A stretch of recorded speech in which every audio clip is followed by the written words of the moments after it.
TV foundation వారికి వీక్షకులందరికీ నా నమస్కారం. ఈరోజు మన చర్చనీయాంశం ఏమిటి అంటే ప్రాణోపాసన మరియు శ్వాసపై ధ్యాస అని రెండు సాధన పద్ధతులు ఉన్నాయి. ఈ రెండు పద్ధతిలో మనకి ఏది సరైన సాధన పద్ధతి, ఏది చేస్తే మనకు దానికి తగిన ప్రయోజనాలు లభిస్తాయి, అసలు ధ్యానం యొక్క ఉద్దేశం ఏంటి అన్నది మనం చర్చిద్దాం. ఎందుకంటే ఈ విషయం పైన చాలా కన్ఫ్యూజన్ ఉంది, మిస్అండర్స్టాండింగ్స్ కూడా ఉన్నాయి, గందరగోళంగా ఉందన్నమాట ఈ యొక్క ధ్యాన పరిస్థితి. ఎందుకంటే అనేక పదాలను సఫిక్స్ ప్రిఫిక్స్ పెట్టి మధ్యలో ధ్యానం అనేటువంటి పదాన్ని చేర్చి ఇంకా కొంచెం చోట యోగం అనే పదాన్ని చేర్చి ఏదో గందరగోళమైనటువంటి రకరకాల సాధనలన్నీ మనం చేస్తూ ఉన్నాం.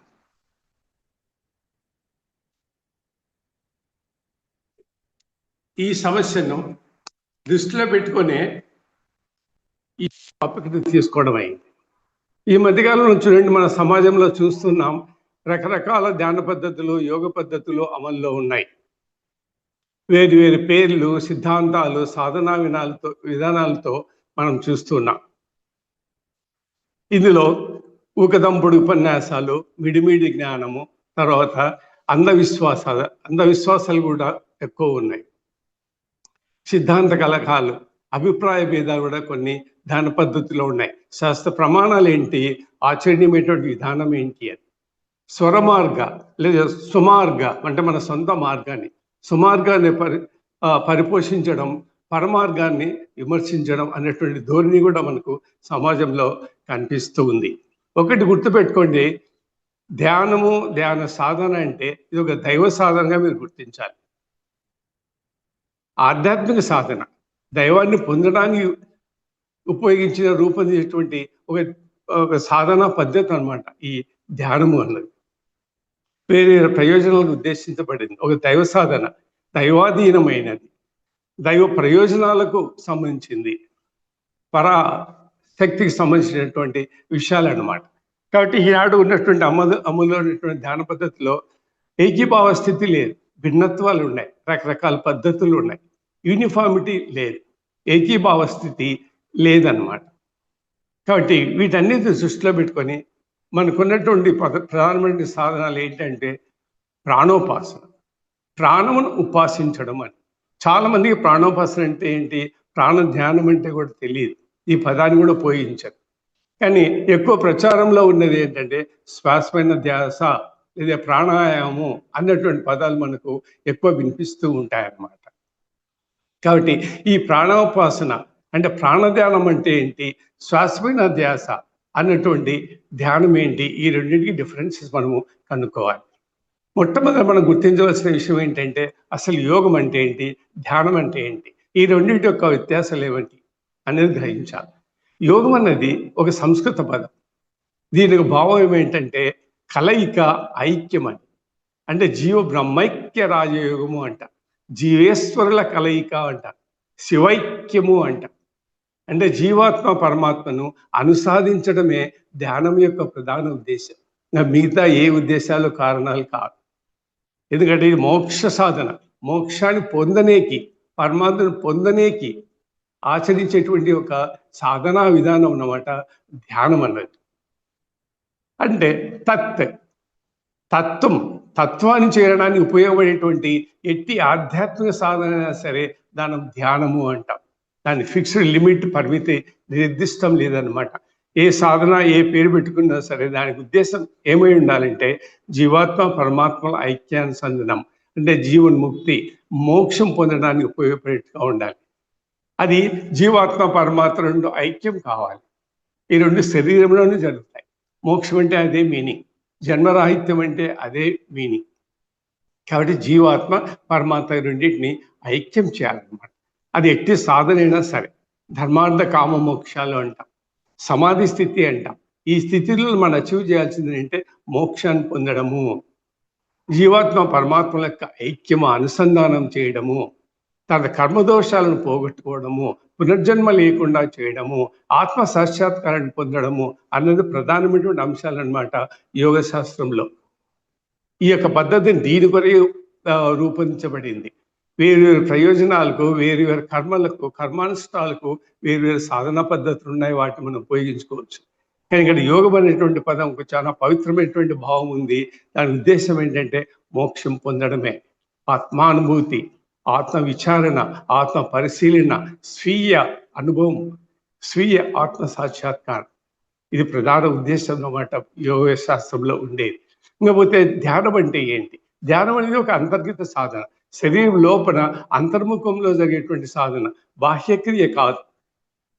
కాబట్టి ఇది దేనికి సంబంధించి అంతరము, అంతరాంతరాలకు సంబంధించింది, హృదయాంతరాలకు సంబంధించింది. అన్నిటికంటే లోపల అనియమని ఒక వస్తు పదార్థము మన శరీరంలో ఉంది, అదే ఆత్మ. ఆత్మనే దేవుడు, దేవుడు ఒక్కడే ఉండేది. ఆ దేవుడు శరీరంలోనే కొలువై ఉన్నాడు. అట్టి దైవ స్వరూపమును మనలో నిక్షిప్తమై అంతర్లీనంగా ఉన్నటువంటి దైవశక్తి ఏది ఉందో ఆ శక్తిని పొందడమే, అనుభూతి పొందడమే ధ్యానం యొక్క ప్రధాన ఉద్దేశం. దీనిలో ఇన్వాల్వ్ అయినటువంటి విషయాలు ఏంటంటే ఆత్మ, జీవాత్మ, పరమాత్మ, మాయ, ఈ విషయాలన్నీ ఉంటాయి ధ్యానంలో. కాబట్టి ఇది జీవుడు, జీవాత్మ, జీవుడు, జీవాత్మ, జీవాత్మ, పరమాత్మ, వీటికి సంబంధించినటువంటి విషయం అన్నమాట. అంటే నీలో అంతర్లీనంగా నిక్షిప్తంగా దైవత్వం ఏదైతే ఉందో దానిని పొందడమే ధ్యానం. వేరే విషయాలు కాదు. ప్యూర్లీ టోటల్ క్రియా విధానం ఉందా శరీరం లోపలే జరుగుతుంది, కానీ బాహ్య ప్రపంచానికి సంబంధం లేదు. అదే ధ్యాన క్రియ. ఎన్ని పద్ధతులు, ఎన్ని డెఫినేషన్లు, ఎన్ని చెప్పుకున్నా కూడా దాని యొక్క భావం ఏంటంటే అంతర్ సాధన, ఆత్మ సాక్షాత్కారం పొందడము అన్నదే ప్రధాన అంశం. మీరు చూడండి, అష్టాంగ యోగం ఉంది పతాంజలి యోగ సూత్రాల్లో, అందులో 8 అంగాలు ఉన్నాయి. ఆ 8 అంగాలలో మీరు చూడండి, ప్రాణాయామం అన్నది 4వ సాధన. తర్వాత 7వ సాధన వచ్చేసి ధ్యానం. కాబట్టి శ్వాస మీద ధ్యాస అనేది ఈ ప్రాణాయామం కిందికి వస్తుంది. శ్వాస మీద ధ్యాసాన్ని ఈ మధ్య కాలంలో రూపొందించేటువంటి పదమే, కానీ ఇది యోగ శాస్త్రంలో ఎక్కడా లేదు. యోగ శాస్త్రంలో, వేదాల్లో కానీ, ఉపనిషత్తుల్లో కానీ, పతాంజలి యోగ సూత్రాల్లో కానీ ఉపయోగించేటువంటి పదం ఏంటంటే ప్రాణాయామే. అంతేగాని శ్వాసమైన ధ్యాస అన్నట్లు ప్రత్యేక ధ్యాన పద్ధతి లేదనమాట. కాబట్టి ఈ అష్టాంగ యోగంలో ఉన్న 8 అంగాలలో ఫస్ట్ 5 అంగాలు వచ్చేసి బాహ్య క్రియలు, అంటే శరీరం బయట జరిగేటువంటి క్రియ. ధ్యానం వచ్చేసి 7వ సాధన, ఆల్మోస్ట్ లాస్ట్ బట్ వన్ సాధన అనమాట. ధ్యానం చేసామంటే మనం సమాధి స్థితికి, అంటే లాస్ట్ స్థితికి వెళ్ళిపోయినట్లే, అంటే ఆత్మసాక్షాత్కార స్థితికి చేరినట్లే. అది సమాధి స్థితి 8వ దశ, ధ్యానం అన్నది 7వ దశ. కాబట్టి ఈ ప్రాణాయామం, శ్వాసపైన ధ్యాస అనేది అంటే 4వ దశకు సంబంధించినటువంటి సాధన. కాబట్టి ఫస్ట్ మొదల్లో 5 క్రియలు ఏ అయితే అష్టాంగ యోగంలో ఉన్నాయో, యమ, నియమ, ఆసన, ప్రాణాయామం, తర్వాత ప్రత్యాహారము, ఇవన్నీ వచ్చేసి బాహ్య క్రియలు, భౌతికమైనటువంటి క్రియలు, కర్మలు. ఇవి ధ్యాన సాధనలు కావు. ధ్యానము ఎక్కడి నుంచి మొదలుతుందంటే ధారణ, ధ్యానము, సమాధి, ఏకాగ్రత, అక్కడి నుంచి స్టార్ట్ అవుతుంది. అవే అంతర్సాధనలు. ధారణ, ధ్యానము, సమాధి, ఈ 3 శరీరం లోపల జరిగేది. ధ్యానం శరీరం లోపలే జరగాలి, కానీ బాహ్యాన కాదు. కాబట్టి మిగతావి ఇవన్నీ యమ, నియమ, యోగము మీన్స్ అటయోగ ఆసనాలు వేయడం, తర్వాత ప్రాణాయామం, శ్వాసపైన ధ్యాస, ప్రత్యాహారం, ఇవన్నీ బాహ్య క్రియలు. ఇవన్నీ ఒక సాధనకు సంబంధించిన ప్రాథమిక సాధనలు, ప్రిలిమినరీ సాధనలు, ఇంట్రడక్టరీ ఆస్పెక్ట్స్ అనమాట యోగి జీవితంలో. అంటే ఒక వ్యక్తిని యోగాన్ని సన్నద్ధం చేయాలంటే, తయారు చేయాలంటే ప్రాథమికంగా చేయవలసినటువంటి సాధనలు అన్నమాట ఈ 5. అంతేగాని ధ్యానం సంబంధించి కాదు. అది చేసినా చేయొచ్చు, లేకపోతే లేదు, కానీ ప్రాథమిక దశలు చేస్తే అవన్నీ మంచి చేసుకోవచ్చు. కానీ ధ్యానం మన ఎక్కడి నుంచి స్టార్ట్ అవుతుందంటే ధారణ నుంచి స్టార్ట్ అవుతుంది. ధారణ, ధ్యానము, సమాధి. ఇందులో ఏకాగ్రత ఉండాలి, ఏకాంతత ఉండాలి, మౌనం ఉండాలి, మననము ఉండాలి. మనం అంటే చింతన ఉండాలి.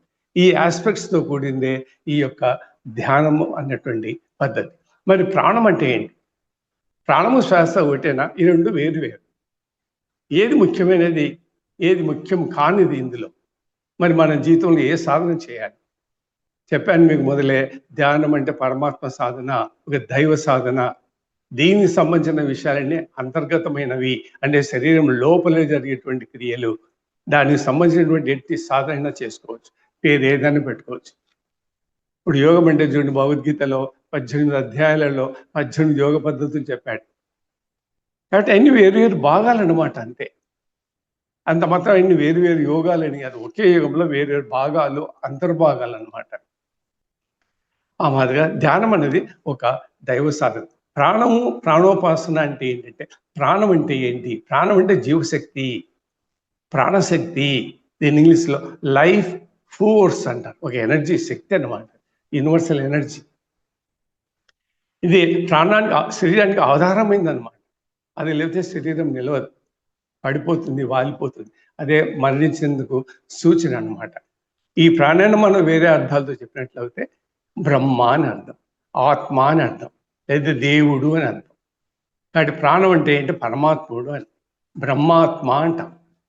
బ్రహ్మాత్మ, ఆత్మనే బ్రహ్మ, ఆత్మనే దేవుడు. ప్రాణదాత అంటాం. అంటే పరమాత్ముడే ప్రాణరూపం దాల్చి మన శరీరంలో నిక్షిప్తమై ఈ శరీరాన్ని నడుపుతూ ఉన్నాడు. అదే ప్రాణము. కాబట్టి ప్రాణము, పరమాత్ముడు రెండు వేరు కాదు, ఒకటే. ఏది దైవమో దానిపైన ధ్యానం చేయాలి. దైవానికి సంబంధించిన విషయాలన్నీ ఉండాలి. దైవ ధర్మాలు, దైవ లక్షణాలు, దైవ క్రియలు ఉండాలన్నమాట ధ్యానంలో.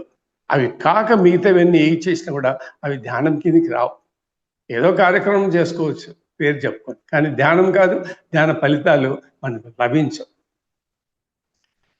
కాబట్టి ప్రా అంటే పరమాత్మ అంట. ఆ పరమాత్మ యొక్క శక్తిని మనం ప్రాణశక్తి అంటాం. ప్రాణ ప్లస్ శక్తి, ప్రాణశక్తి అని. ప్రాణంలో శక్తి నిక్షిప్తమై ఉంటుంది, అందుకని ప్రాణశక్తి అంట. మరి ఈ ప్రాణాన్ని ప్రాణము అనేది మనం ఎందుకు పిలుస్తాం? ప్రాణం ఎందుకు ప్రాణం అంటే, సమస్త జీవరాశులకు ఆధారభూతమైంది ప్రాణమే. ప్రాణం లేని జీవరాశులు లేవు. సమస్త జీవరాశులు ప్రాణంతోనే జన్మిస్తున్నాయి, ప్రాణంతోనే జీవిస్తున్నాయి, ప్రాణాన్ని వదిలి మరణిస్తున్నాయి. ఇదే క్రియ. కాబట్టి అది ఆధారభూతమైంది అనమాట.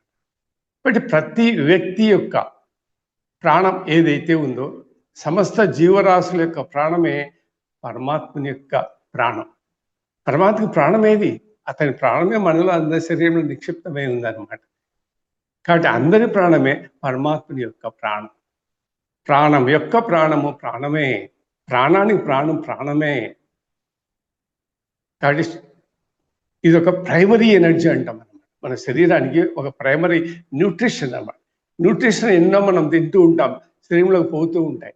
కానీ ప్రైమరీ న్యూట్రిషన్, మూలం, శరీరానికి మూలము, ఆధారము ఏదంటే ప్రాణమే.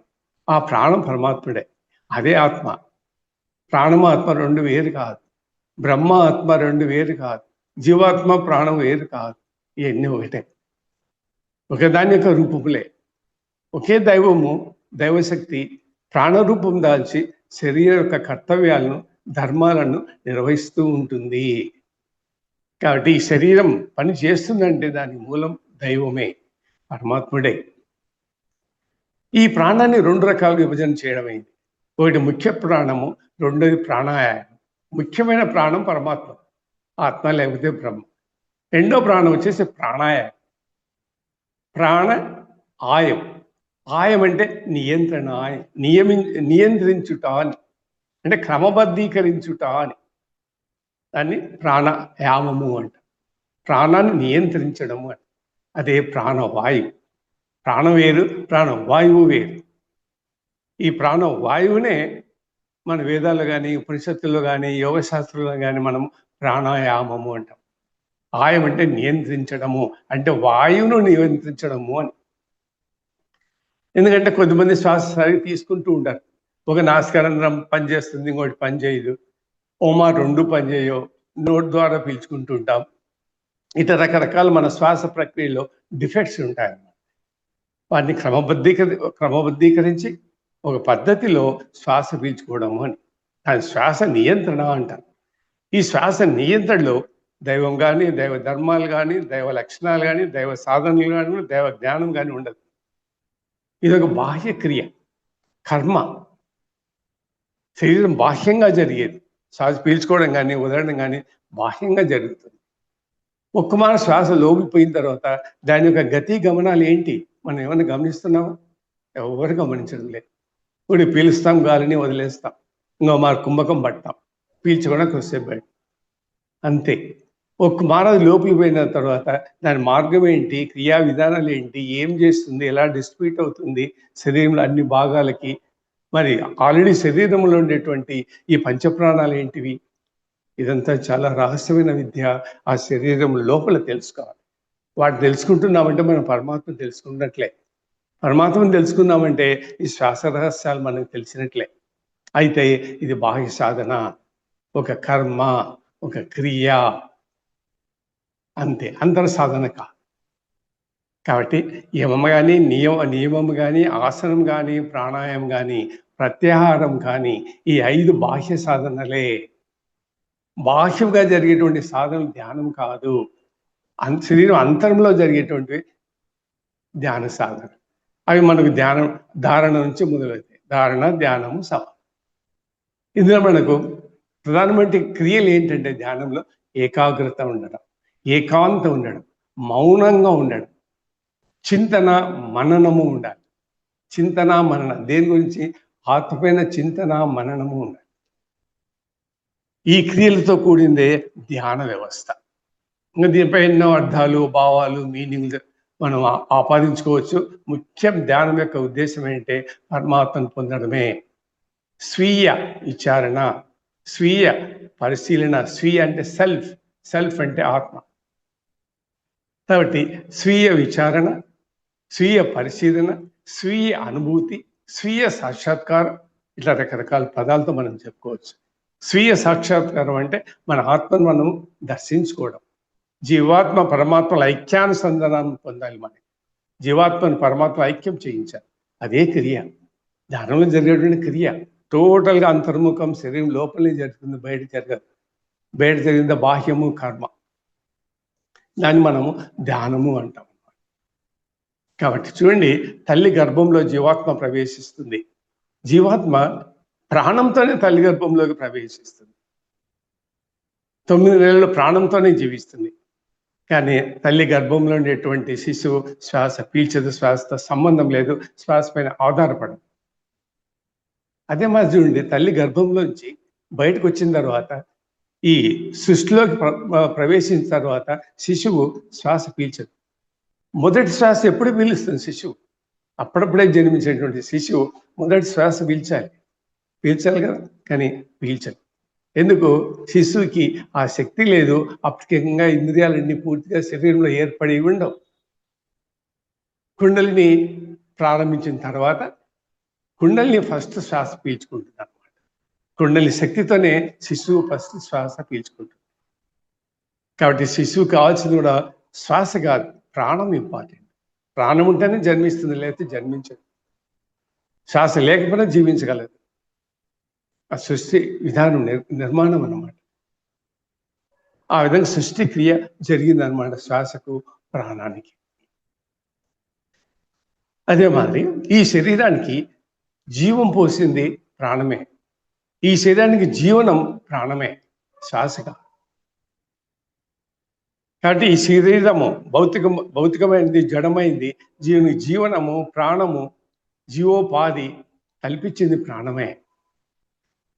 శరీరాన్ని వదిలేసిన ప్రాణము, శరీరం లేని ప్రాణము రెండు ఒకటే.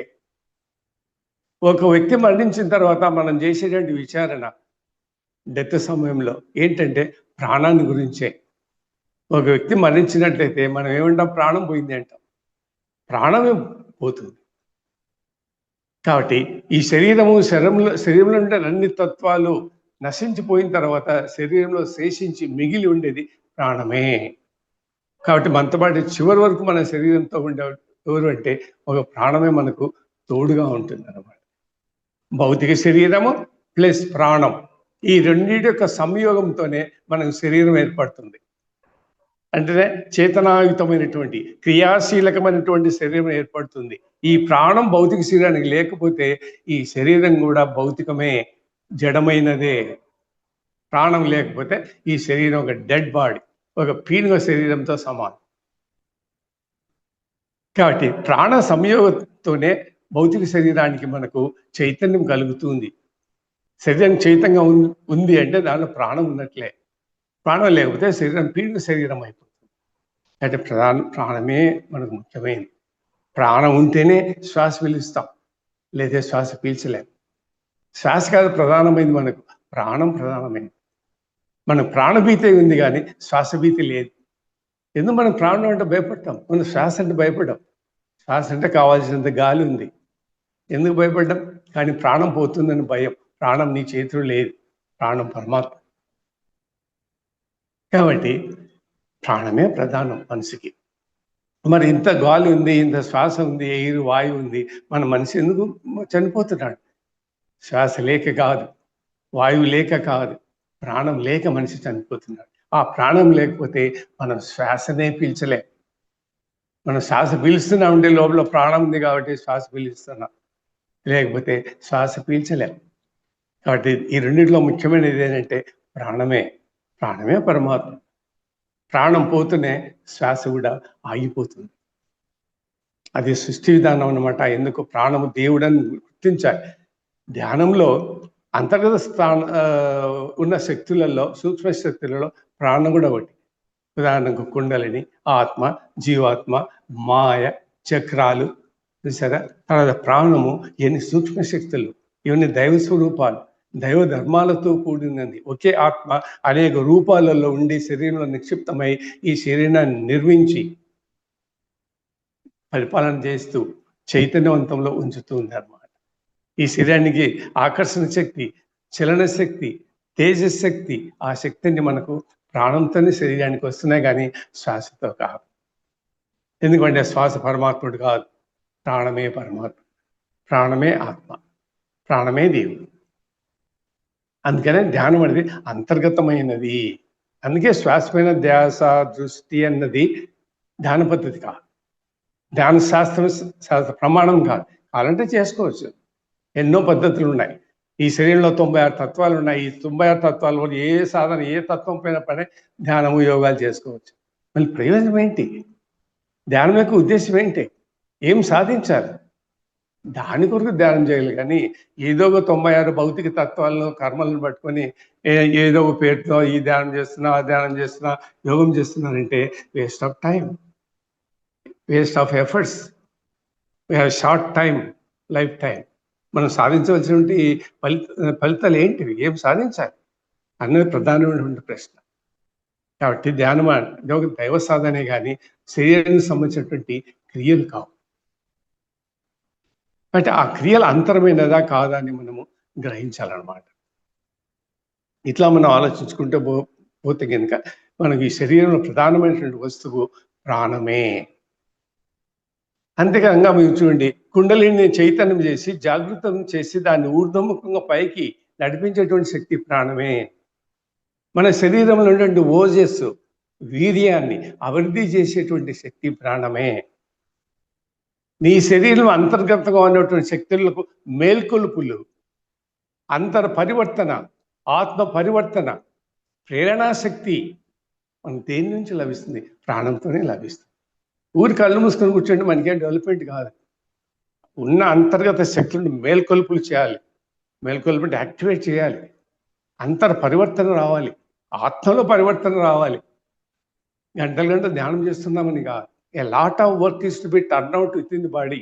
ఎంతో వర్క్ చేయాలి మన శరీరంలో, ఆత్మ పరివర్తన తీసుకురావాలి. అదే మాదిరి కేవలం మనం శ్వాస పీల్చడం కాదు ధ్యానంలో. ఇందులో ముఖ్య ఉద్దేశం ఏంటంటే సంకల్ప శక్తి, ప్రేరణ శక్తి, ఈ రెండు శక్తులు మనం అభివృద్ధి చేయాలి. ఈ సంకల్ప శక్తి, ప్రేరణ శక్తి ఇచ్చేది మనకు ఎవరంటే ప్రాణమే. ప్రాణం లేకపోతే మన సంకల్ప శక్తి లేదు, ప్రాణం లేకపోతే మనసు పని చేయదు. దాన్ని అభివృద్ధి చేసుకోవాలి. ఈ రెండు మనకి ఈక్వల్గా ఇంపార్టెంట్. ఇప్పుడు మన శరీరంలో అనేక ప్రాణాలు ఉన్నాయి, పంచ ప్రాణాలు ఉన్నాయి, అనేక వాయువులు ఉన్నాయి. వీటిని అన్ని ఉత్పత్తి చేసేది ఏది? ప్రాణమే. ప్రాణమే ఒక శక్తి. దానివల్లనే మనకు పంచప్రాణాలు, ఉపప్రాణాలు, దశవిధ ప్రాణాలు, వాయువులు ఇవన్నీ మనకు దేని నుంచి ఉత్పత్తి అవుతాయంటే ప్రాణం నుంచే ఉత్పత్తి అవుతాయి. ఆ ప్రాణం లేకపోతే ఈ శక్తిని మన లోపలికి తీసుకోవాలి. అదే మీరు ఇంకొక విషయం గుర్తుపెట్టుకోండి, మన శ్వాసమైన క్రియ, శ్వాసమైన దృష్టి అని శ్వాస పీల్చుకుంటున్నాం. ఈ శ్వాసలో 2 రకాలైనటువంటి శక్తులు ఉంటాయి. ఆక్సిజన్ ఉంటుంది, కార్బన్ డైఆక్సైడ్ ఉంటుంది. కాబట్టి ఇది టోటల్ ఎంత వాయువు మనం తీసుకున్నామో అదంతా మన శరీరానికి ఉపయోగపడదు. దాంట్లో ఆక్సిజన్ ఉంటుంది, కార్బన్ డైఆక్సైడ్ ఉంటుంది. ఈ రెండింటిని విడదీసింది ఎవరు? మనం చేస్తున్నామా? వీటి కళ్ళు మిషన్ కూర్చున్నాం, లేదా శ్వాస పైన దృష్టి పెడుతున్నాం, ధ్యాస పెడుతున్నాం, అంతే కదా. మరి మనం పీల్చినటువంటి వాయువులో ఉన్నటువంటి కార్బన్ డైఆక్సైడ్ని ఎట్లా విడదీయాల? విడదీసి మన శరీరం నుంచి బయటకు ఎట్లా పంపించాలి? మనకున్న వాయువులు ఎక్కువని కల్మషమైనటివే, పొల్యూటెడే. ప్యూర్ వాయు మన శరీరంలోకి పోదు, దాంట్లో కార్బన్ డైఆక్సైడ్ ఎక్కువ ఉంటాయి. దాని శరీరంలోంచి బయట పంపించాలి. ఆ క్రియ చేసేది ఎవరు? ప్రాణమే. కాబట్టి మనకు ప్యూర్ వాయు, ప్యూర్ ఎయిర్ వాయు మనం శరీరంలోకి పీల్చుకోవడం లేదు. ఎక్కువ దానిలో కార్బన్ డైఆక్సైడ్ ఉంది, ఆక్సిజన్ కొద్దిగానే ఉంటుంది. అందుకే ప్రాణ ఆయాము అన్నారు. ఆయామం అంటే నియంత్రించడము అని. అంతేగాని వాయు ప్రాణం కాదు, శ్వాస ప్రాణం కాదు. శ్వాసను నియంత్రించే పనే నీ పని, కానీ అది ప్రాణం కాదు. మనకేదా ప్రాణం 2 రకాలు, ముఖ్య ప్రాణము, ప్రాణవాయువు. ప్రాణవాయువునే నియంత్రించాలి. ప్రాణాన్ని మనం నియంత్రించలేం, కంట్రోల్ చేయలేం. ఎందుకు? ప్రాణం పరమాత్ముడు, దేవుడు, ఆత్మ. అది మన శక్తిలో లేదు, దాన్ని నియంత్రించలేం. వాయువుని నియంత్రించుకోవచ్చు, మీ ఇష్టం. ముక్కుతో జరిగే పని, బయట వాయువుతో జరిగే పని, అది కర్మ, బాహ్యక్రియ. దాన్ని నియంత్రించుకోవచ్చు, దాన్ని క్రమబద్ధీకరించుకోవచ్చు. కానీ ప్రాణాన్ని నియంత్రించలేము, క్రమబద్ధీకరించడం అది దైవము, పరమాత్మ. దాని యొక్క సాయంతోనే మనకి శరీరం నడుస్తుంది అన్నమాట. శరీరంలో ప్రతి అణువుకు, ఆటంకు, తర్వాత టిష్యూస్కి, తర్వాత సబ్ సిస్టమ్స్, అంగాలకి, భాగాలకి, మొత్తం శరీరానికి శక్తి ఏది? అది ఏ శక్తితో పనిచేస్తున్నాయంటే ప్రాణశక్తితోనే అన్ని పనిచేస్తున్నాయి. న్యూక్లియస్, ఆటం, అణువు, tissues, organs, sub systems and total body is working with the pranic energy. ప్రాణశక్తితోనే ఇన్ని పనిచేస్తున్నాయి. ప్రతి అణువులో, జీవాణువు, కొన్ని కోట్ల అణువులతో మన శరీరం తయారైంది. ప్రతి అణువులో ప్రాణశక్తి ఉండాలి. ప్రతి అణువులో ప్రాణంతో నింపాలి. లేదా అణువులు చనిపోతే ప్రాణశక్తి ఎక్కువగా ఉండదు. జీవాణువులు ఎక్కువగా ప్రాణంతో నిండి ఉండాలి. ప్రతి అణువు ఫుల్గా ప్రాణశక్తితో ఉండాలి. మనం చూడండి, కుమ్మక పడుతుంటాం, గాలి పీల్చాం 1 నిమిషం, 2 నిమిషాలు, 3 నిమిషాలు, వాళ్ళ యొక్క స్థాన బలాన్ని బట్టి. అట్లా కుంభకం చేయరాదు. అది ఒక సాధన పద్ధతి పూర్వకాలంలో పెట్టారు. ఎందుకంటే మనకు కావాల్సినంత ఆక్సిజన్ శరీరంలోకి పీల్చుకోవడం లేదు మనము కుంభకం చేస్తే. గుర్తుపెట్టుకోండి, 2 నిమిషాలు మనం గాలి పీల్చలేదు అనుకోండి, 2 నిమిషాలు ఆక్సిజన్ శరీరంలోకి పోవడం లేదు అని. ఆ ఉద్దేశం వేరు, పాతకాల యోగ పద్ధతులు వేరు. ఇప్పుడు క్రియాయోగంలో ప్రధాన ఉద్దేశం అదే, ఆక్సిజన్ ఎక్కువ పీల్చుకోవాలి. మనం పీల్చుకుంటే వాయువులో ఉండేదే కొద్ది వాయువు, మిగతా అంత కార్బన్ డైఆక్సైడ్ అంత బయటకు వెళ్ళిపోతుంది. కాబట్టి దాన్ని మళ్ళీ లోపల పోకుండా చేస్తే ఈ జీవాణువులకు, జీవ కణాలకి ప్రాణం పోసేది ఎవరు? చనిపోతాయి జీవాణువులన్నీ. ప్రతి అణువు నిండా మన ప్రాణంతో నింపాలి. ప్యూర్ వాయువు, మంచి వాయువుతో, శుద్ధమైన వాయువుతో నింపాలి. అది లేదు కాబట్టి శరీరానికి మనకు జబ్బులు వస్తున్నాయి.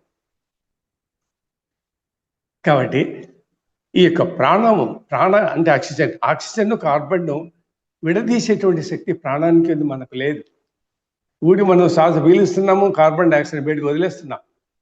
మనం పీల్చేటువంటి వాయువులో 2 శక్తులు ఉన్నాయి, ఆక్సిజన్ ఉంది, కార్బన్ డైఆక్సైడ్ ఉంది. దీన్ని విడదీయాలి అన్నటువంటి జ్ఞానం కూడా మనకు ఉండదు. చాలా మంది సాధకులకు లేదు. ఊడికి పీలుస్తున్నాం అంతే, వదిలేస్తున్నాం. ఇది ఒక బాహ్యక్రియ, కర్మ. దైవ ధర్మాలు, దైవ లక్షణాలు, ఆ గుణాలతో చేసేటువంటి సాధన కాదు. కాబట్టి దాన్ని విడదీయాలి. కాబట్టి ఈ శరీరం నిలబడి ఉందంటే దానికి అర్థం ఏంటంటే వాలిపోకుండా, పడిపోకుండా ప్రాణం ఉంది కాబట్టి ఈ శరీరం నిలబడి ఉంది. వాలిపోవడం లేదు.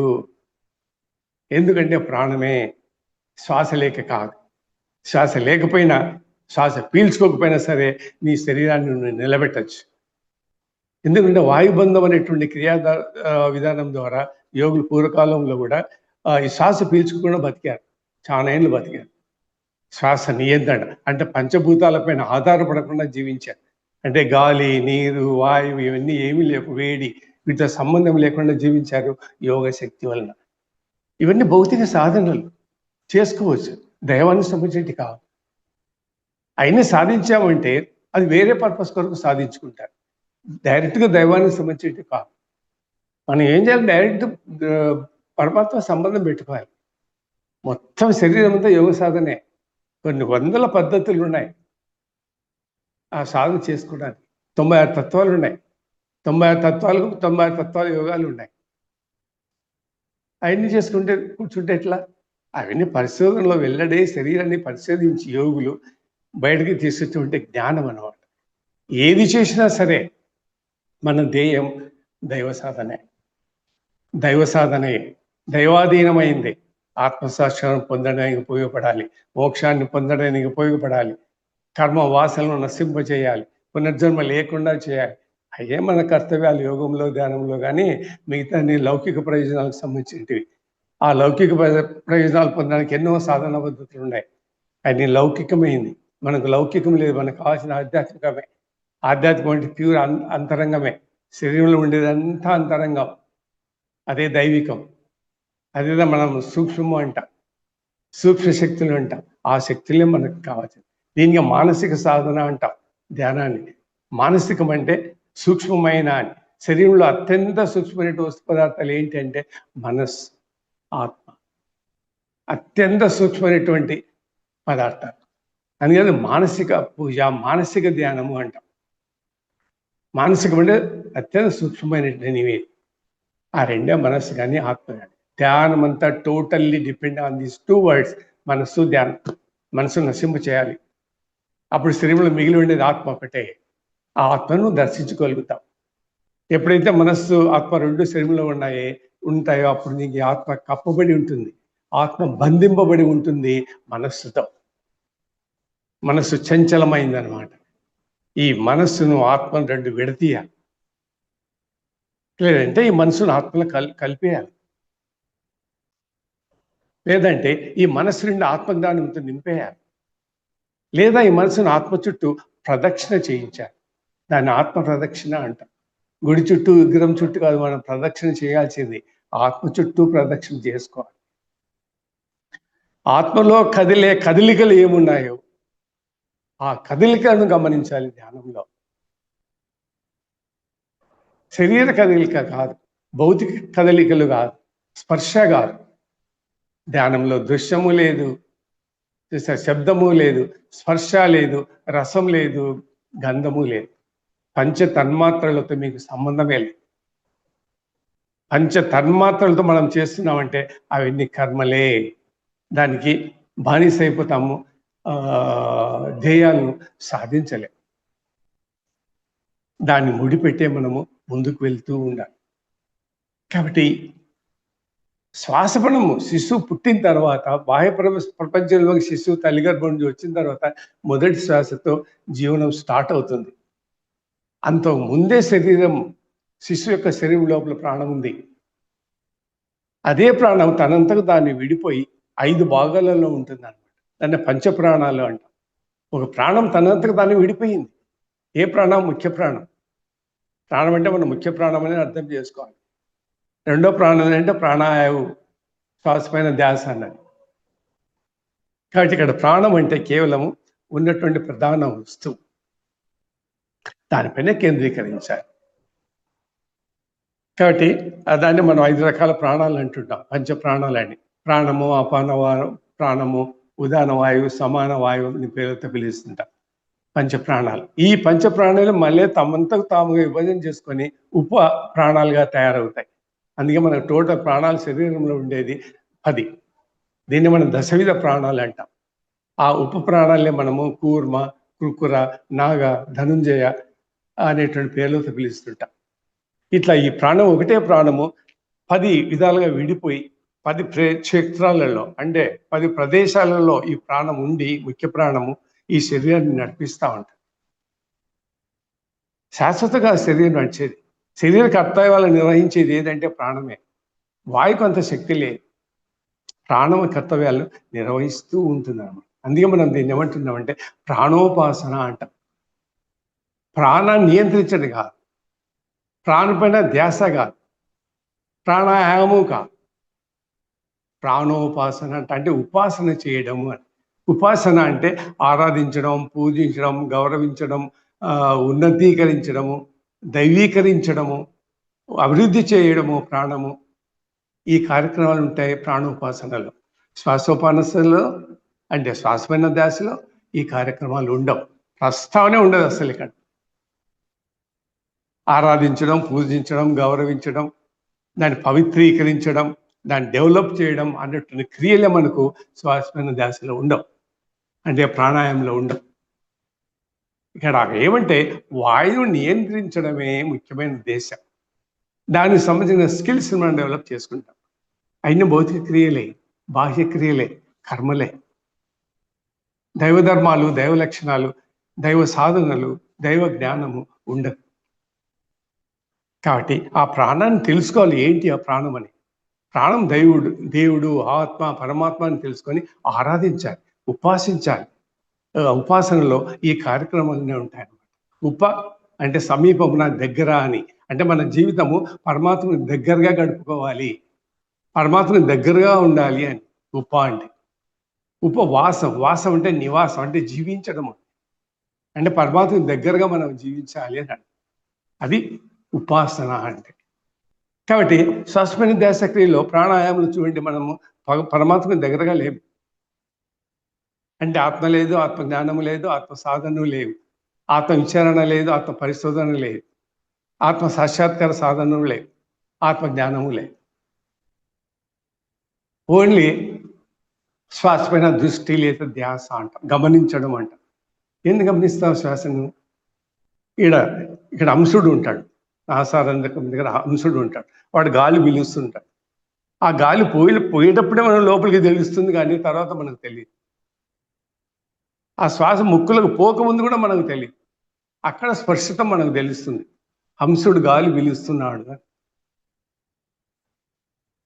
కాబట్టి ఇక్కడ ఉపాసన అంటే పరమాత్మక ధ్యానం అని. ధ్యానం అంటేనే పరమాత్మ, దైవ సాధన అని అర్థం. అంటే దైవానుభవాలు, దైవానుభూతి, దైవ సంస్కారాలు, దైవ సంబంధాలు, దైవంతో సంభాషణలు, ఈ కార్యక్రమాలు ఉంటాయి మన ప్రాణోపాసనలో. అంటే దైవోపాసనకు సంబంధించినటువంటి ధ్యానంలో. వాటితో సంబంధం లాగా చేసే ధ్యానం కాదు. దాని కింద వేరే సాధనలు, పద్ధతులు చాలా ఉన్నాయి, వాటితో చేసుకోవచ్చు. ఇక్కడ కేవలం దైవము, ఆత్మ గురించే మాట్లాడుకోవాలి. శరీర అంతరంగ శక్తుల గురించే మాట్లాడాలి, సూక్ష్మ విషయాల గురించే మనం మాట్లాడాలి. భౌతికాలు, కర్మలు, బాహ్యాలు అంటే శరీర బాహ్యాలతో మనకు సంబంధం లేదు.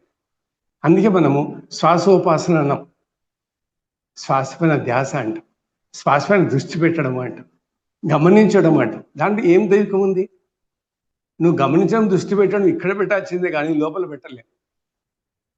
ఆ ప్రాణమయ్య ఏదైతే లోపలికి పోయిందో దాని గతి ఏమి, గమనం ఏమి, ఎక్కడ పోతుంది శ్వాస, మనం పీల్చిన గాలి ఎక్కడ పోతుంది, దాంట్లో ఉండేటువంటి ఆక్సిజన్, కార్బన్ డైఆక్సైడ్ ఇట్లా రెండు డివైడ్ అయిపోతున్నాయి. ఈ కార్బన్ డైఆక్సైడ్ ఇట్లా బయటకు వస్తుంది. ఈ క్రియల గురించి మనం ఏమైనా సాధన చేస్తున్నామా? లేదు. ఎందుకంటే మనం కేవలం ధ్యాస పెట్టాం, దృష్టి పెట్టాం, దాన్ని గమనిస్తూ ఉన్నాం అంతే. పూర్వకాలంలో పెద్దలు అనేవాళ్ళు, ఏదైనా పని చేస్తే దృష్టి పెట్టి చెయ్యని. దృష్టి పెట్టి చెయ్యి అంటే దాన్ని చూస్తూ ఉండడం కాదు, మనస వాచ కర్మణ జ్ఞాన ప్రకారము మన పని చెయ్యని. ఆ విధంగానే ధ్యానంలో కూడా మనం కేవలము దృష్టి పెట్టడం కాదు, గమనించడం కాదు. ఈ ధ్యానం అనేది మనస్సు, ఆత్మ, చిత్తము, అహంకారము, చూసావా, వివేకము, తర్వాత త్రిగుణాలు, అర్షడ్ వర్గాలు, అన్ని సూక్ష్మశక్తులు ఇన్వాల్వ్ అవుతాయి. వీటన్నిటి మనం సాధించుకోవాలి. అందుకే ఇది జ్ఞానము అంటాం. ఈ జ్ఞానం అన్నది మన శ్వాస మీద ధ్యాసలో ఉండదు. ఉన్నా కూడా అది కాపీ కొట్టి అంటే దాన్ని తీసుకొని ఇక్కడ వర్తించుకోవడమే మనం. జ్ఞానం ప్రధానమైంది. కాబట్టి ప్రాణోపాసనలో జ్ఞానం ఇంపార్టెంట్, సాధన ఇంపార్టెంట్. ఇక్కడ శ్వాసను నియంత్రించడము, క్రమబద్ధీకరించడమే ప్రాణాయామం. దానికి ఆధునిక రోజుల్లో పెట్టిన పేరు శ్వాసమైన ధ్యాసం అంటున్నాం. అంతకుముందు పూర్వం ఉన్న గ్రంథాల్లో ఎక్కడ శ్వాసమైన ధ్యాస లేదు, ప్రాణాయామే ఉండేది. వేదాలు కూడా ప్రాణాయామే ఉండేది, ఉపనిషత్తుల్లో ఉండే ప్రాణాయామే, పతాంజలి యోగ సూత్రాలు చెప్పబడింది కూడా ప్రాణాయామే. అంటే మా పాతకాలము పూర్వం ఉన్నటువంటి యోగ పద్ధతులు, సాధనలను పేర్లు మారడము, కొత్త పద్ధతులు ప్రవేశపెట్టడం, కొత్త సిద్ధాంతాలను ప్రవేశపెట్టి కొత్త కొత్త సాధన పద్ధతులను ప్రచారం చేసుకుంటున్నాం అనమాట. అందుకే మనం ధ్యాన ప్రయోజనాలు పొందడం లేదు, యోగ ప్రయోజనాలు, ధ్యేయాలు ఎవరు సాధించడం లేదు, కానీ పేరు చెప్పుకుంటున్నాం అంతే. And wrong interpretation, miss interpretation, వేరే సబ్జెక్టులను అనుసంధానించడము, శ్వాసపైన ధ్యాస చేస్తూ నా గత జన్మలు గుర్తొచ్చినాయి, నేను గత జన్మను చూశాను, భవిష్యత్తులో నా జన్మ ఇది, నేను పితృదేవులను చూశాను, ప్రస్తుతం నా జన్మ 40వ జన్మ, 70వ జన్మ, ఇవన్నీ కల్పితాలు, ఊహలు, భ్రమలు, అనుభవాలన్నీ అభూతాలు. ఎన్ని భౌతికాలు బాహ్యానికి సంబంధించి. నీకు ఏ అనుభూతి కావాలి దానిలో? ఏ అనుభవం కావాలి? దైవానుభవం కావాలి, ఆత్మానుభవం కావాలి, దైవ సాక్షాత్కారం కావాలి. దానికి సంబంధించిన విషయాలు మనం చర్చించాలి. ఇది కనపడింది, అది కనపడింది, సూర్యుడు కనపడ్డాడు, గడ్డమున్న ఋషి కనపడ్డాడు, చంద్రుడు కనపడ్డాడు, కిరణాలు కనపడ్డాయి, జ్యోతి కనపడింది, ఇవన్నీ భౌతికాలు. ఏం సాధించినా సరే ధ్యానంలో నీ అంతర్గత విషయాలను చెప్పాలి, సూక్ష్మ విషయాలను మీరు వెల్లడించాలి. ఆ అనుభవాలను మాత్రమే మీరు చెప్పవలసి ఉంటుంది. కాబట్టి ఆ అంతరంలో ఉండేటువంటి క్రియా విధానమే మనము ధ్యానము అంటాం. కాబట్టి శ్వాస పైన ధ్యాస అన్నది ధ్యానం కాదు, 2 పదాలను జోడించడం అయింది. ధ్యానం అనేది అష్టాంగ యోగంలో 7వ దశ, ఈ శ్వాస పైన ధ్యాస అనేది 4వ దశ. అంటే 4వ క్లాస్లో ఉండేవాడు 7వ క్లాస్ పోయినట్టు ఉంటుంది. మరి 4వ క్లాస్ 7వ క్లాస్ ఎట్లా పోయావరా అంటే కాపీ కొట్టిపోయినావా? ఎట్లా పోయినా 7వ క్లాస్కి? 1, 2, 3, 4, 5 దశలను దాటిపోవాలి కదా. ఇప్పుడు శ్వాసను ధ్యానాన్ని మిక్స్ చేస్తే మీరు ఏమైనా ధ్యానం చేసినట్లు. అంటే మిగతా అక్కర్లేదు అనమాట. మనకి యమ అక్కర్లేదు, నియమ అక్కర్లేదు, యోగ సాధన అంటే హఠయోగ అక్కర్లేదు, ఆసనాలు వేయడం అక్కర్లేదు, చూసావా, ధారణ అక్కడ లేదు, తర్వాత మిగతా సాధన విధానం ఏ అక్కర్లేదు. నేరుగా 4వ దశకి వెళ్తున్నాం, ప్రాణాయామని శ్వాసమైన ధ్యాసకి నేరుగా దానికి లింక్ 7వ దానికి లింక్ పెట్టాం, ధ్యానానికి లింక్ పెట్టాం. సంబంధమే లేదు. ఒక్కొక్క స్టెప్, ఒక్కొక్క అంగం సాధించుకుంటూ పోవాలి. అష్టాంగం 8 అంగాలు, ఇవన్నీ ఒక్కొక్క క్లాస్ దాటుకొని పోయినట్లు LKG, UKG, first, second, third అని ఈ క్లాసులన్నీ క్లాస్ చేసుకుంటూ మనం 7th క్లాస్ పోవాలి. 7th క్లాస్లో ధ్యానం గురించి చేయడము, జ్ఞానము సంపాదించడం. ఆ ధ్యానం అనేది ఒక జ్ఞానానికి సంబంధించింది. జ్ఞానానాం జ్ఞానముత్తమం, జ్ఞానం జ్ఞేయం, జ్ఞానగమ్యం, తత్వ జ్ఞానార్థ దర్శనం, ఇవన్నీ మనకు జ్ఞానంతో లభిస్తాయి. సంపూర్ణ జ్ఞాన స్వరూపమే పరమాత్ముడు. జ్ఞాన విజ్ఞాన సహాయతమైనదే ధ్యానం. ప్రత్యక్ష ఫలం, ధ్యానం యొక్క ప్రత్యక్ష ఫలం మోక్షం. ప్రత్యక్ష ఫలం ధ్యానం, ధ్యాన ఫలం మోక్షం అని మనకు యోగ గ్రంథాలు చెప్పబడింది అనమాట. జ్ఞానంతో పోవాలి, దాన్ని మనం ఆత్మజ్ఞానము అంటాం. ఆ శక్తితో మనము ముందు పోవాలి. ఇంకో విషయం కూడా గమనించండి, పంచభూతాల గురించి మనకు తెలుసు, దీని నుంచి మళ్ళీ ప్రతి ఒక్క దాన్ని చెప్పడక్కర్లేదు. I'm going on application side only. పంచభూతాల గురించి మనకు తెలుసు, ఆకాశము, వాయువు, అగ్ని, పృథ్వీ, ఇవన్నీ, జలము. శరీరము పంచభూతాలతో తయారైన ఈ శరీరము పంచభూతాలపైనే ఆధారపడి జీవిస్తా ఉంది. ఈ పంచభూతాలు లేకుండా శరీరం నడవదు.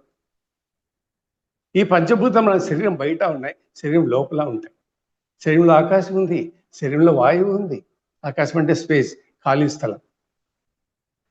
కాబట్టి శరీరంలో అగ్ని ఉంది. మన బాడీలో ఎప్పుడు 98 degrees టెంపరేచర్ ఉంటుంది. మనం తిన్న అన్ని అరిగించిపోతూ ఉన్నాయి. ఈ అగ్ని లేకపోతే మనము ఇవన్నీ అరిగించగలమా? ఒక గ్లాసు వాటర్ అరిగించలేము. ఈ పంచభూతాల వలన ఈ శరీరం పనిచేస్తుంది అంతే. కాబట్టి శరీరం పనిచేయడానికి మాత్రమే రూపొందేటువంటి విధానం ఇది. దానిపైన ధ్యానం చేయాలని కాదు ఉద్దేశం.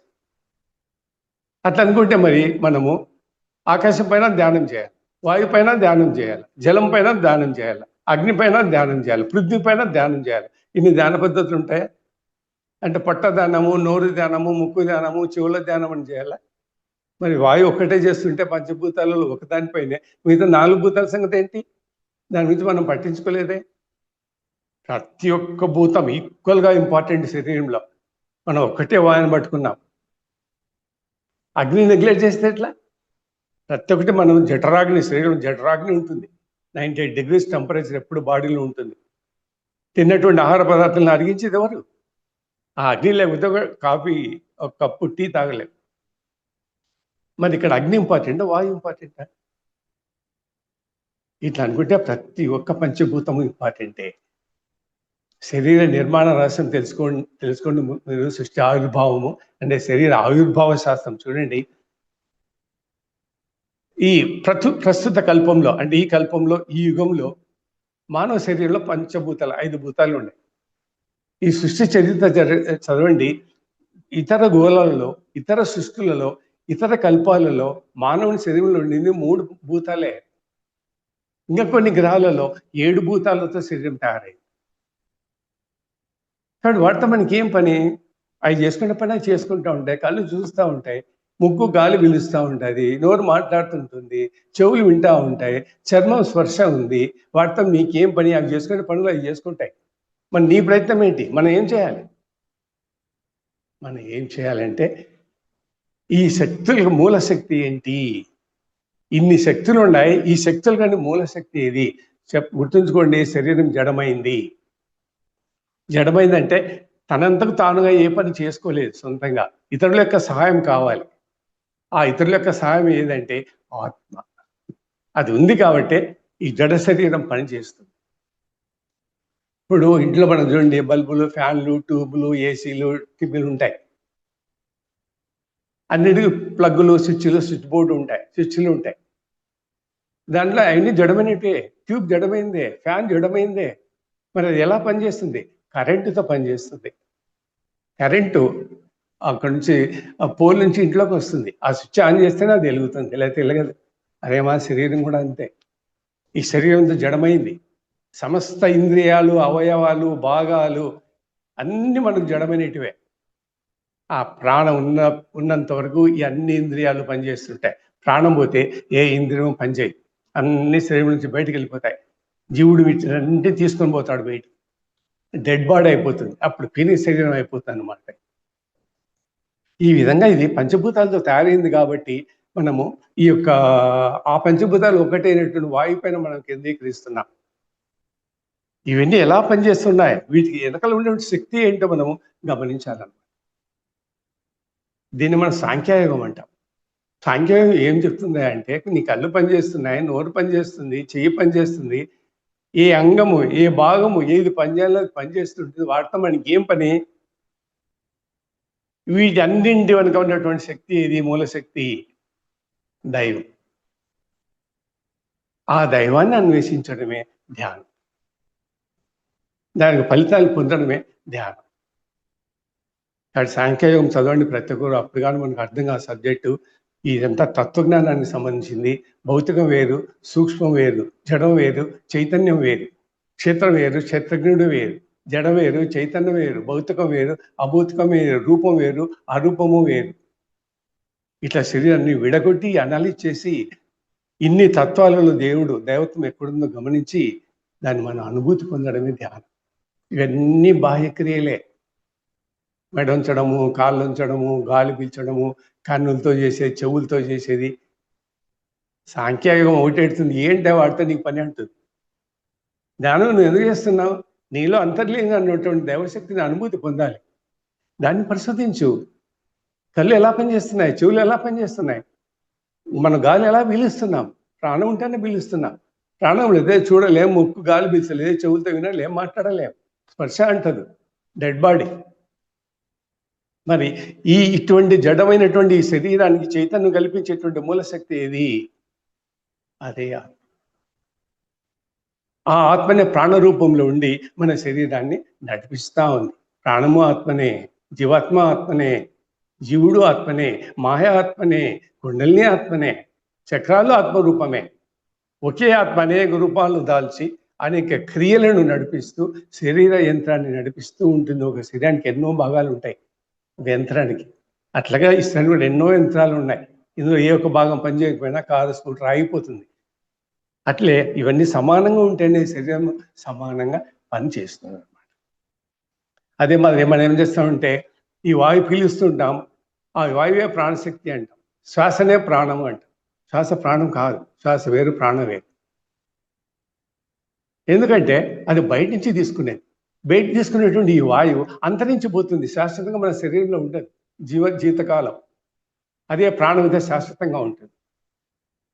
కాబట్టి మనం పీల్చుకునేటువంటి ఈ యొక్క ప్రాణవాయువులో ఆక్సిజన్ చాలా కొద్దిగానే ఉంటుంది, అంతే 5% 10% ఉంటుంది. మిగతా కార్బన్ డైఆక్సైడ్ బయటకు వెళ్ళిపోతుంది. ఆ రోంత ప్రాణం వాయువుకి సంబంధించినటువంటి ఆ ఆక్సిజన్ కేవలం ఊపిరితిత్తులు పనిచేయడానికి మాత్రమే ఉపయోగపడుతుంది. ఇంత పెద్ద శరీరాన్ని నడిపించడానికి వాయువు పనికిరాదు, ఉపయోగపడదు. ప్రాణమే శరీరాన్ని నడిపిస్తుంటాయి. అయితే ఒక్క ఊపిరితిత్తులకు చలనం ఉండదు కాబట్టి, ఆ చలనం కలిగించడానికి వాయువు ఉండాలి కాబట్టి, ఆ వాయువు ద్వారా మన ఊపిరితిత్తు పనిచేసేట్లుగా ఏర్పాటు చేశాడు పరమాత్మ. అది శరీరం ఊపిరితిత్తులు అనేది ఒక సబ్ సిస్టమ్ మాత్రమే శరీరంలో.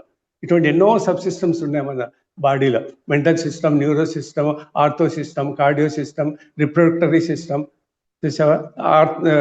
Skeleton system, muscular system. ఇట్లా మొత్తం శరీరాన్ని 18 సిస్టమ్స్గా డివైడ్ చేశారు. అందులో ఊపిరితిత్తులు గాలి పీల్చుకునేటువంటి బ్రీతింగ్ స్ట్రక్చర్ ఒక భాగం. ఈ భాగం పనిచేయడానికి మనకు వాయు కావాలి.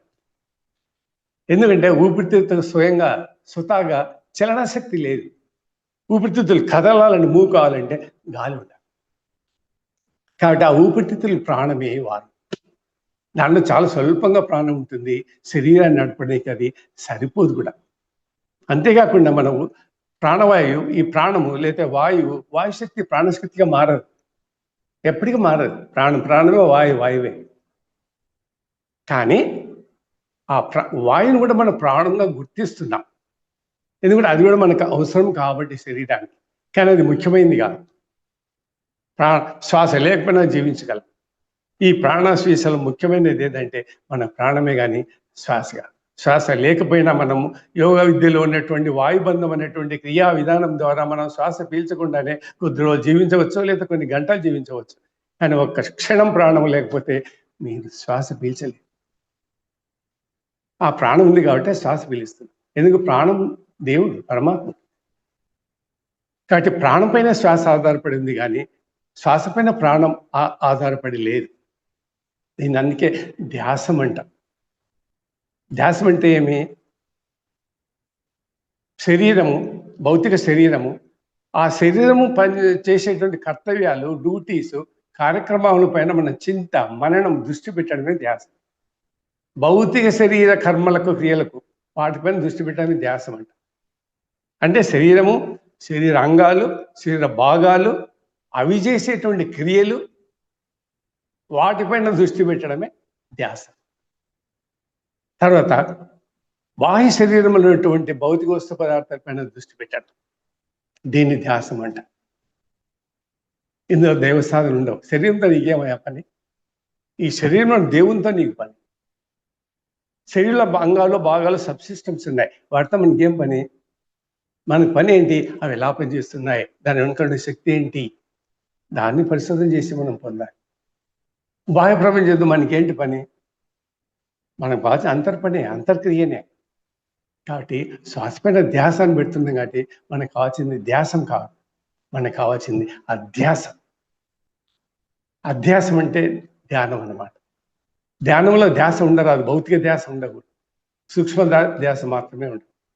కాబట్టి అధ్యాసం అంటే ఆధ్యాత్మికం అని.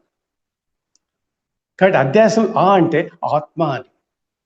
ఆత్మ అంటే అందులో అంటే నువ్వు, నేను అని. మా అంటే పరమాత్ముడు అని.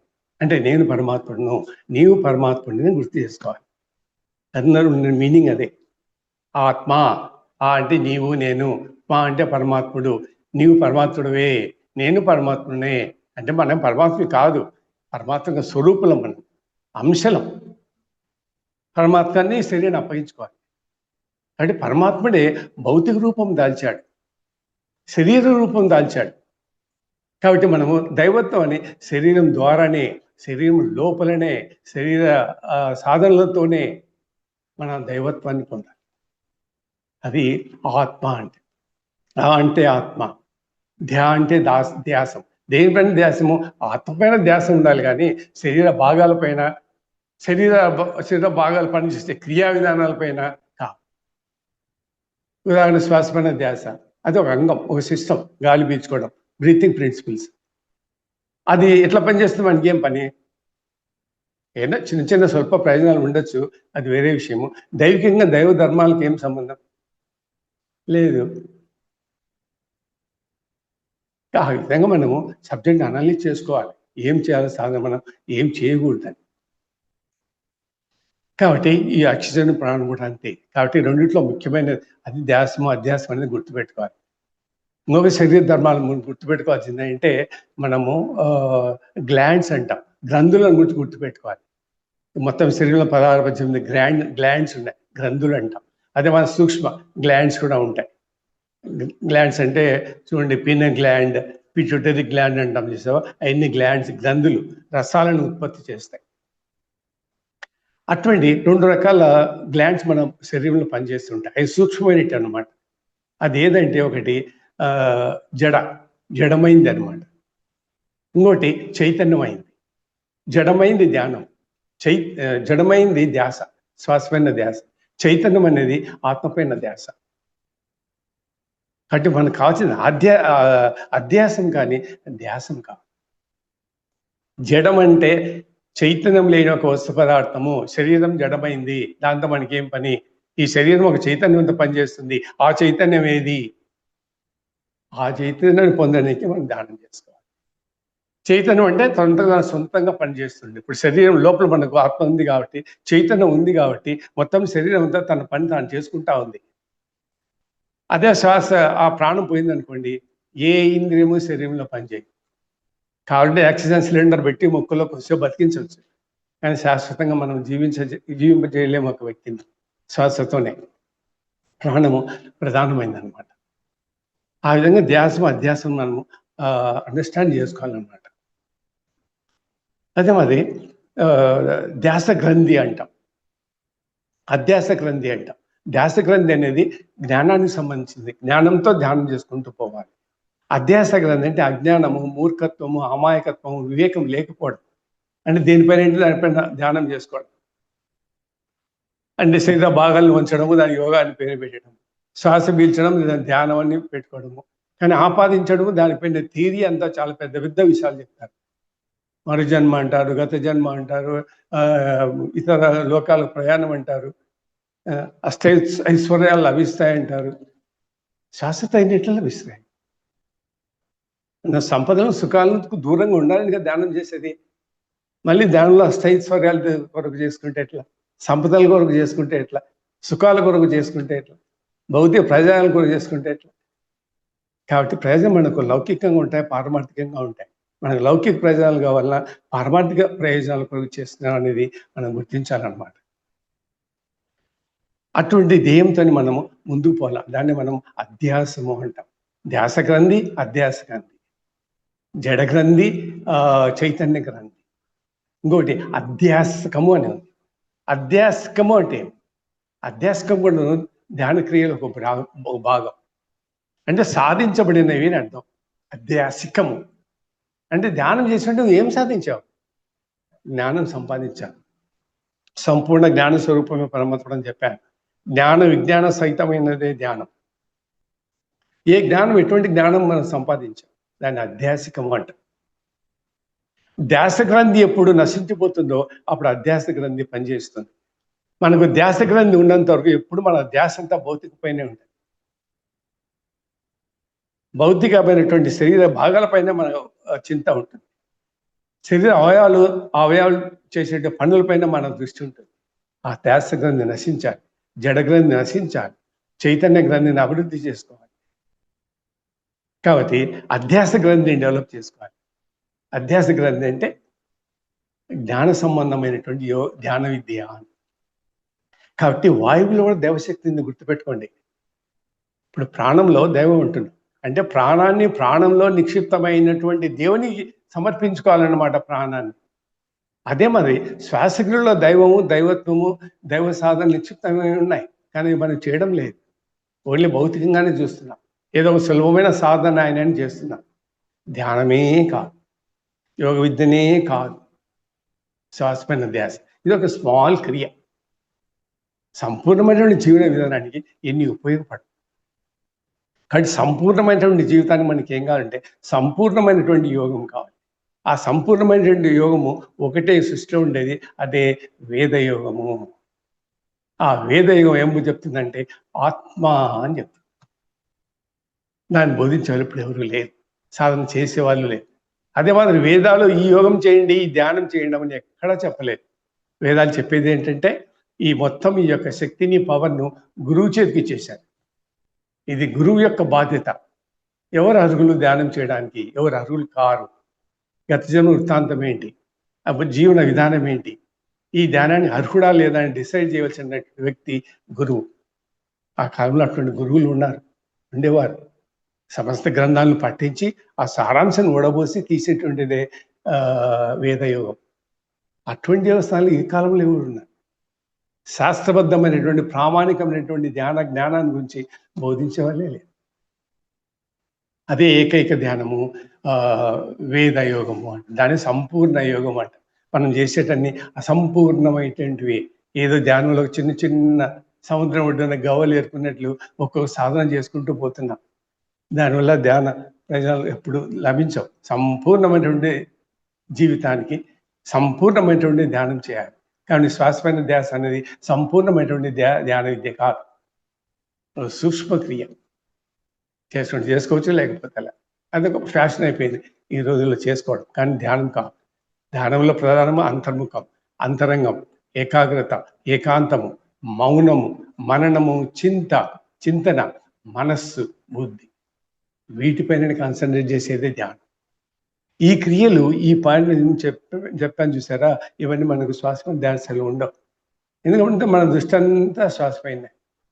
పోనీ శ్వాస పైన చేసిన శ్వాస లోపలికి పోయిన తర్వాత శరీరంలో ఇది ఎలా పనిచేస్తుంది, ఎక్కడెక్కడ పోతుంది, ఏ భాగాలకు పంపిణీ అవుతుంది చూసారా, దానికి ప్రయాణం ఎలా జరుగుతుంది, ఎక్కడెక్కడికి పంపిణీ చేయాలి మనం శరీరంలో, అవన్నీ మనం చేయడం లేదు. వట్టి పీలుస్తున్నాం, బంధిస్తున్నాం, వదిలేస్తున్నాం. అదే మనం చేసే సాధన. కాబట్టి ధ్యానం చేయాలి. శ్వాస పైన శ్వాస పెట్టడం ధ్యానం కాదు. ఇట్లా మనం అంతర్ముఖంగా పరిశీలన చేసుకుంటూ పోవాలన్నమాట. కాబట్టి వాయువులో కూడా శక్తి ఉంది. కాబట్టి వాయునందు గల దేవునికి మనము సమర్పించుకోవాలి. వాయువులో కూడా దైవశక్తి ఉంది, మనం దాన్ని గుర్తించడం లేదు చూసారా. మరి వాయువులో ఉండేటువంటి సూక్ష్మ మర్మమైనటువంటి శక్తి ఏంటి? వాయువులో చలన శక్తి ఉంది. ఆ చలన శక్తి ఎవరు? దైవమే. మనం దాన్ని గుర్తించడం లేదు. గుర్తుపెట్టుకోండి, వాయువు వెనక ఏం శక్తి ఉందంటే చలనం ఉంది. ఆ చలనమే పరమాత్ముడు, మన ఆత్మ అంటాం.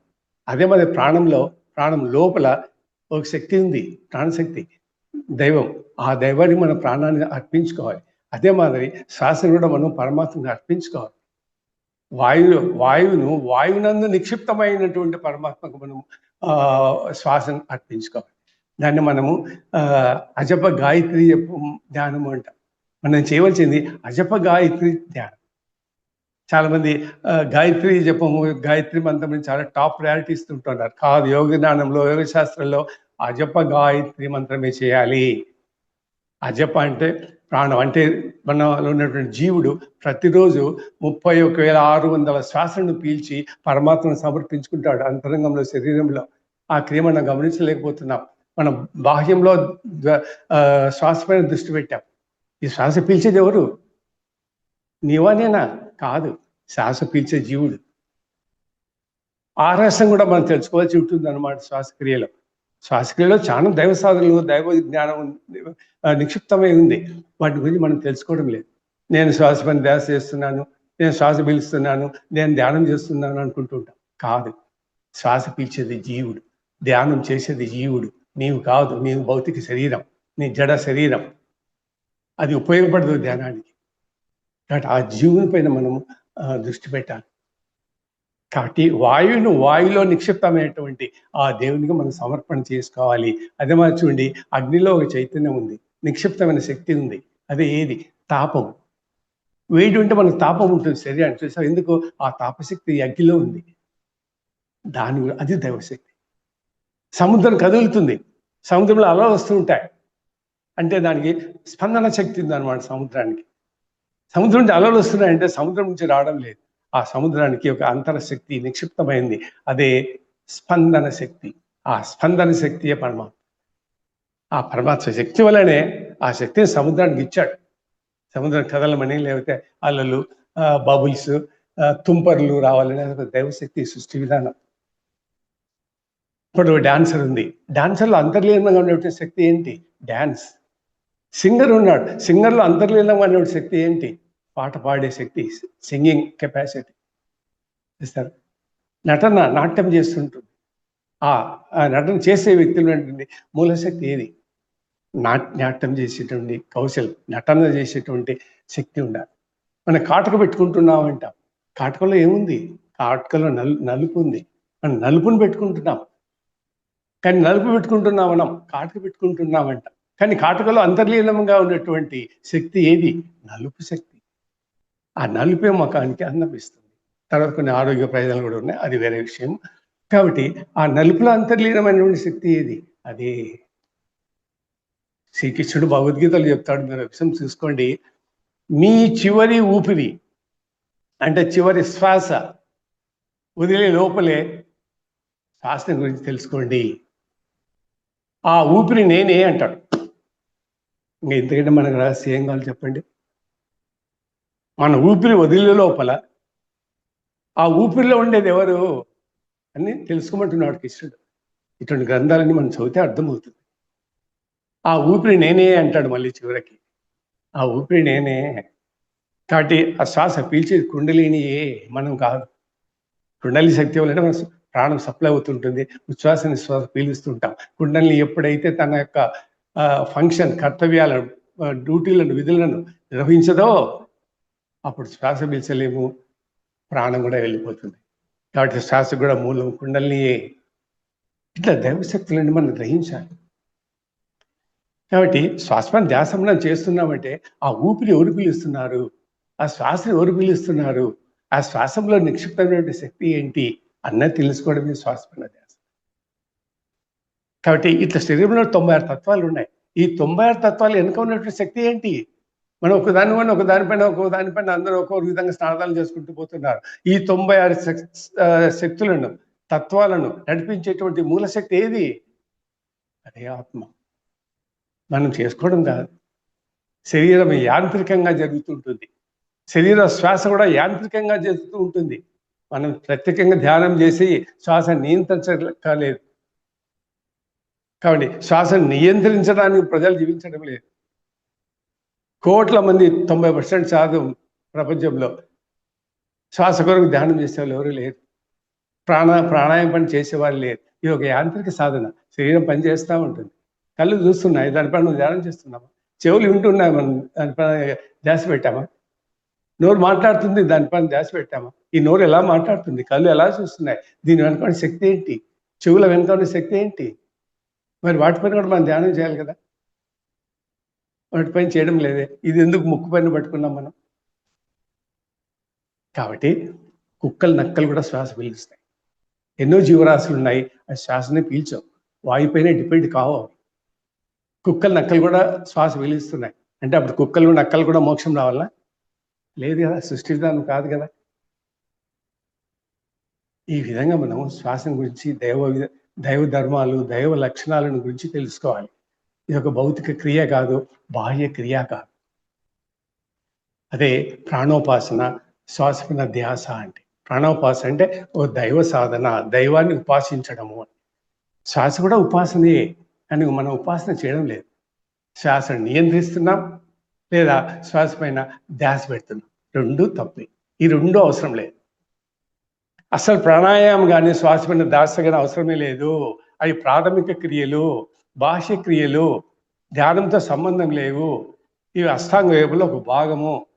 అష్టాంగ యోగంలో ఉన్నటువంటి 8 సాధనల్లో మొదటి 5 సాధనలు భౌతికమైనవి, అవి చేయనక్కర్లేదు. మన ధ్యాన సాధన మనకు 7 నుంచి మొదలవుతుంది. ధ్యానము, ధారణ, సమాధి. దాంట్లో ఇన్వాల్వ్ అయ్యేటువంటి క్రియలు ఏకాంతము, ఏకాగ్రత, చూసావా, మననము, మౌనము, మనస్సు, ఇవి అవసరం. అదే ధ్యానం. ధ్యానం ధ్యానోపాసన, ప్రాణోపాసన అంట. కాబట్టి సబ్జెక్ట్ మీకు ప్రాణం గురించి, శ్వాస గురించి మీకు వివరంగా చెప్పాను. ఇది చాలా లోతైన సబ్జెక్టు, చాలా టెక్నికల్ సబ్జెక్టు. చాలా మందికి కన్ఫ్యూజన్, మిస్అండర్స్టాండింగ్ వస్తాయి. ఎంతో ఆధ్యాత్మిక జ్ఞానము, తత్వజ్ఞానము ఉండాలి, శరీర నిర్మాణ శాస్త్రం ఉండాలి, సాంఖ్యయోగ జ్ఞానం ఉండాలి. ఇట్లా ధ్యానం అనేది అందరూ చేసుకునే సాధన కాదు. అది ఎవరో కోట్లలో ఒక్కరికి ఆ విద్య వచ్చేది. లక్షల కోట్ల మంది ఈ రోజులు ధ్యానం యోగాలు చేస్తున్నారు. కాదు. అయిన భౌతిక సాధనలు, ఆరోగ్య సాధనలు, లేకపోతే లౌకిక ప్రయోజనాలకు కూడా ఉద్దేశించి చేసేటువంటి సాధనలే కానీ పారమార్థిక ఫలితాలు పొందేటువంటి సాధనలు కావు. పారమార్థిక ధ్యేయాలు ఏంటంటే పరమాత్మను పొందడము, మోక్షం పొందడము, కైవల్యం పొందడము, జీవన్ముక్తి పొందడము, జీవాత్మ పరమాత్మ ఐక్యం చేయడము. చూసారా, ఆత్మసాక్షాత్కారం పొందడము. ఈ క్రియలతో కూడినదే ధ్యానం. కృష్ణుడు గీతలో క్లియర్గా చెప్తాడు. ఆత్మజ్ఞాన ప్రకార ధ్యానం చేయమంటాడు. ఆత్మజ్ఞాన ప్రకారంగా ధ్యానం చేయాలి. అదే నిజమైనటువంటి ధ్యానం. మీరు భగవద్గీతలో కృష్ణుడు చెప్పినటువంటి ఆత్మ సంయయోగం అని ఒక చాప్టరే ఉంది ఆత్మ పైన. భగవద్గీతలో ఆత్మ సంయయోగం అని ఉంది. అది చదవండి, మీకు అంత అర్థమవుతుంది. మనం శాస్త్రాల ఆధారము, బేసు, ఫౌండేషన్ లేకుండా ఏదో చెవులకు ఎక్కేటి, మన కళ్ళతో చూసినట్టువి అదే గొప్ప విద్య అనుకుంటున్నాం. ఏదో 4-5 సాంస్క్రిట్ పదాలు యోగ గ్రంథాల్లో ఉండేటివి ఉపయోగించుకుని చెప్పుకుంటూ వల్లించుకుంటూ పోతున్నాం. అవే గొప్ప సాధనలు అనుకుంటున్నాం. అవన్నీ కానే కాదు. కాబట్టి మరి ఎప్పుడైనా అవకాశం దొరికినప్పుడు చూసుకున్నాం. కాబట్టి ప్రాణోపాసన అంటే ఒక దైవ సాధన, ధ్యానం అంటే దైవానికి సంబంధించింది. శ్వాసోపాసన అంటే శ్వాస పైన ధ్యాస పెట్టడము. అది కాదు మనం చేయాల్సిన ధ్యాసం కాదు, అధ్యాసం చేయాలి. అధ్యాసం అంటే ఆధ్యాత్మిక సంబంధించిందండి. అంటే ఆత్మ, ధ్యా అంటే ధ్యాసం పెట్టడం, అంటే ఆత్మ పైన ధ్యాసం పెట్టడం. సా అంటే అనుసంధించుట, అంటే జీవాత్మ పరమాత్మను అనుసంధించాలి. ఆధ్యాత్మికం. అంటే మమేకం, రెండు కలయుట అని. అది ఆధ్యాత్మికం. దీన్నే మనం తత్వం అంటాం. తత్వం, తత్ అంటే పరమాత్మ, త్వం అంటే జీవుడు, మమ్ అంటే కలయిక. తత్వం అంటే జీవాత్మ పరమాత్మ ఐక్యానుసంధానం చేయడము అని. దీన్ని మనం తత్వజ్ఞానము అంటాం, ధ్యానాన్ని. కాబట్టి తత్పదార్థమే బ్రహ్మం, త్వం పదార్థమే జీవాత్మ. శబ్దం మాయా వస్తువు అంటే ఆత్మకు జీవాత్మ మధ్యన మాయ ఆవరించింది. ఈ మాయను తొలగిస్తే జీవాత్మ పరమాత్మలో ఐక్యమైపోతుంది. అదే తత్వం అని. ప్రతి అక్షరం కూడా మీనింగ్ ఉంటుంది. ప్రతి అక్షరంలో తాక మీనింగ్ ఉంటుంది, తత్ మీనింగ్ ఉంటుంది, సంకు మీనింగ్ ఉంటుంది. అందుకే మనం ఓం సత్ తత్ అంటాం. ఈ మూడు ఒకటే. ఓం అంటే పరమాత్మనే, తత్ అన్న పరమాత్మనే, సత్ అన్న పరమాత్మనే. ఇట్లా మనం ఆ పదవానికి మీనింగ్ తీసుకోవాలి. కాబట్టి తత్ అంటే పరమాత్మ మన శరీరంలో ఉంటుంది, త్వం అంటే జీవుడు, జీవాత్మ అతడు మన శరీరంలో ఉంటుంది, అంటే మమేకం చేయడం. ఈ రొట్టిని కలపాలి. అందుకే ధ్యానం అంతర్క్రియ, అంతర్ముఖమైంది, బాహ్యమైంది కాదు. కాబట్టి శ్వాస అనేది బాహ్యమైంది, కర్మ, క్రియ, తర్వాత కర్మ. కాబట్టి ఇంతటితో ఈ యొక్క విషయం పైన నేను చెప్పాలి విషయాలు ముగించాను.